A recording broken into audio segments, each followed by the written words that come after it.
رجب but کو اگر اللہ نے اتنا پیسہ دیا، اتنی شہرت دی، تو اس نے اس کو مس یوز نہیں کیا ہے نا. آپ نے دیکھا لڑکیوں کے ساتھ ننگے ویڈیوز اس کے آئے، کس نے لیک کیا؟ آپ نے کیے، میں نے کیے.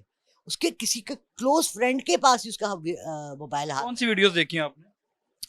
جی میں نے اس کی دبئی میں دیکھی، کسی لڑکی کے ساتھ کمرے میں ہے، ٹھیک ہے. میں نے اس کی ایک دیکھی جس نے 2 لڑکیاں اس کو کہہ رہی ہیں کہ ہم یہاں کوئی پروسٹیٹیوٹس نہیں ہیں، ہم صرف ڈانس کرنے آئے ہیں، آپ پروسٹیٹیوٹس بلا لیں.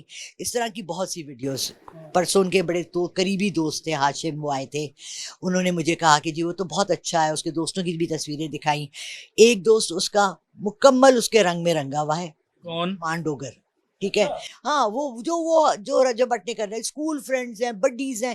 ارے آج تو میں بس کھانے کو نہ ہونا، بڈی کوئی نہیں رہتا، ٹھیک ہے. یہ کھلاتا پلاتا ہے، اس کے ساتھ چڑھانے والے بھی یہی ہیں. سب سے بڑی جو مجھے دکھ ہوا اور جو بات مجھے پتہ لگی یا جو مجھے نظر آئی، ان کی ماں کیوں نہیں منع کرتی ان کو ان غلط حرکتوں سے. دیکھو جب شہرت ملتی ہے نا، اب میں تو اپنی ویڈیوز میں بتایا